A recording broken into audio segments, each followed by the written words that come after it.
stimulasi seksual melalui operasi dan mutilasi tubuh manusia. Ya, itu adalah salah satu konsep yang dihadirkan oleh David Cronenberg di film terbarunya yang berjudul Crimes of the Future, yang menandakan kembalinya raja body horror ini ke genre yang ia pelopori. Katanya sih ini menimbulkan reaksi kuat di premiernya di Cannes, sampai beberapa orang walk out ya di tengah-tengah filmnya. Nah, di masa depan distopia yang dilukis oleh film ini, manusia udah gak bisa merasakan sakit. Dunia kelihatannya udah melewati perubahan yang signifikan. Suasananya kelam dan keruh. Latarnya nih dipenuhi oleh gedung-gedung yang rusak, jalanan dan gang yang kumuh, lingkungan yang gersang. Nampaknya sih telah terjadi perubahan iklim yang parah yang disebabkan oleh limbah dari aktivitas manusia itu sendiri, dan gara-gara itu dunia jadi rusak. Nah, film ini tuh berhasil banget ngebangun suasana ini dan bikin lo merasa menjadi bagian dari dunia yang aneh dan berantakan ini ya. Dan bagi gue sih skripnya juga pinter. Dia tahu apa yang harus disembunyikan dan apa yang harus diungkap ke audiensnya, dan kapan untuk menunjukkan hal-hal tertentu, agar kita tetap dibuat menebak-nebak arah filmnya tuh mau kemana sih. Karena ya jujur film ini tuh plotnya menjadi fokus kesekian dari film ini. Di sini Cronenberg lebih menekankan ide dan konsep yang akan membuat audiensnya berpikir. Tapi balik lagi ya, gue tuh tetap penasaran terus oleh arah filmnya gitu. Nah, banyak yang gak suka dengan world building di film ini, tapi gue pribadi sih suka banget. Malah itu aspek yang sangat menarik buat gue. Menurut gue, Cronenberg berhasil menenggelamkan gue ke dalam dunia aneh yang dia buat ini dengan menyeluruh.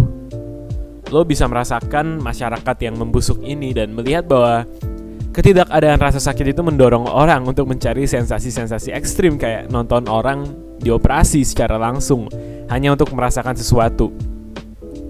Melalui karakter-karakter yang kita temui di film ini, perlahan-lahan kita juga bisa merangkai sendiri cara kerja dunia yang menjadi latar kisah ini.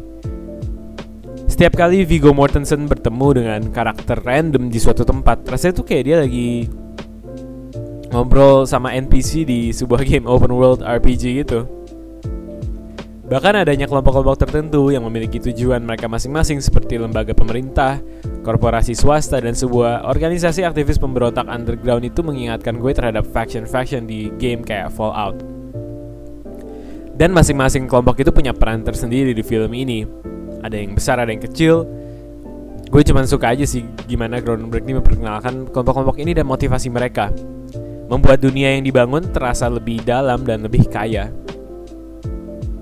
Tentu saja Cronenberg bermain dengan tema-tema yang familiar dengan film-filmnya di tahun 80 hingga 90-an. Aspek itulah yang paling dinanti-nantikan oleh fans-fans setianya termasuk gue. Udah pasti sih film ini ngebahas tentang perubahan dan transformasi dari tubuh manusia, dan bagaimana masyarakat bereaksi terhadap perubahan itu, serta integrasi dan ketergantungan terhadap teknologi di dalam kehidupan manusia. Gue secara pribadi cukup puas kok dengan body horror yang ditampilkan. Adegan-adegan pertunjukan operasi dan kamera yang masuk untuk melihat organ-organ tubuh secara close up itu cukup bikin gue enak ya.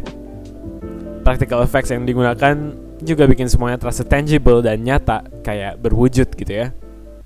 Terutama kursi atau alat pembantu makan itu yang mengingatkan gue terhadap beberapa practical effects di Naked Lunch, dan juga luka-luka bekas operasi Viggo. Gue harus acungin jempol untuk tim makeupnya sih. Meski begitu, film ini gak semenjijikan dan segrafik yang diiklankan, dan bahkan cukup steril kok dibandingkan dengan film-film Cronenberg lainnya kayak Videodrome, The Fly, atau bahkan Existence. Ada sih beberapa adegan yang bikin gue mual, tapi reaksi yang ditimbulkan gak sekuat itu. Mungkin ini juga bisa jadi kekurangan ya buat lo yang expect lebih. Gue juga suka sama konflik yang disebabkan oleh transformasi biologis ini. Ada lembaga pemerintah yang mau mengendalikan dan bahkan melawan perubahan-perubahan alamiah ini, tapi ada juga organisasi underground yang mau sepenuhnya menerima perubahan-perubahan ini dan bergerak menuju evolusi manusia. Gue rasa konflik yang disajikan di film ini bisa merefleksikan apa yang terjadi di masyarakat kita zaman sekarang, di mana pemerintah dan pihak-pihak berwajib secara nggak langsung bekerja sama dengan korporasi swasta yang memiliki agendanya sendiri untuk mempertahankan status quo dan mengatur apa yang terjadi dengan tubuh kita. Mereka menolak adanya perubahan. Nah, karakter Viggo Mortensen sebagai protagonis utama di film ini tuh berada di tengah-tengah konflik itu. Sebagai seniman dan performer, esensi dari pertunjukannya adalah pemindahan atau removal dari organ-organ ekstra yang tumbuh secara alamiah di tubuhnya. Tapi secara bersamaan dia juga semakin sadar bahwa manusia itu sedang berevolusi. Dan ketimbang menghentikan proses ini secara paksa, apakah mungkin lebih baik jika dia menerima aja metamorfosis yang terjadi pada tubuhnya dan membiarkannya beradaptasi dengan dunia yang rusak itu. Pada akhir film ini gue rasa pengembangan karakternya berhasil dibangun. Memang sih banyak eksposisi dan informasi yang dilempar ke audiensnya dengan mentah-mentah. Dan beberapa aspek menarik di dunia ini tuh cuma disebut doang, terus beberapa plot point juga gak terselesaikan. Kayak Inner Beauty Pageant itu. Beberapa karakter motivasinya kurang dikembangin ya. Kayak karakternya Kristen Stewart contohnya. Perannya kecil tapi dampaknya tuh gede di akhir filmnya. At least itu yang endingnya tunjukkan ya. Gue berharap sih dia dapat screen time lebih banyak tadinya, karena ya jujur aja dia performance favorit gue di sini.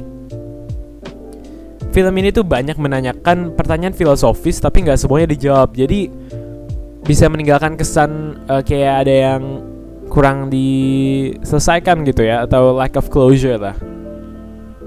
By the way, gue juga suka banget sama performance-nya Kristen Stewart di sini. Kayak peran karakter Tim Lin itu emang benar-benar ditulis dari awal untuk dia gitu. Performance-nya di sini yang terlihat anxious, canggung, twitchy dan aneh itu tuh kayak natural aja buat dia dan gak terkesan dibuat-buat ya. Pokoknya dia banget deh. Tema-tema lain kayak environmentalism yang menunjukkan dampak dari penggunaan plastik di masyarakat modern, serta dunia seni pertunjukan yang berubah juga dibahas oleh film ini ya. Makanya banyak banget lapisan yang sebenarnya gak bisa gue bahas satu persatu, karena dunia film ini tuh rasanya jauh lebih masif dari apa yang ditunjukkan di skripnya. Gue malah pengen film ini berjalan lebih lama lagi untuk mengeksplor dunianya lebih dalam. Tapi ya masuk ke daftar film-film favorit gue kok di tahun 2022. Mungkin itu aja ya first impression gue terhadap Crimes of the Future. Jangan lupa follow media sosial kita @woodcock.tv di Instagram dan di TikTok. Karena di TikTok gue bakal ngepost lebih sering sih kayaknya ya, dengan muka gue juga. Tapi ya gitulah pokoknya ya. Thank you guys for watching. Sampai bertemu di video berikutnya.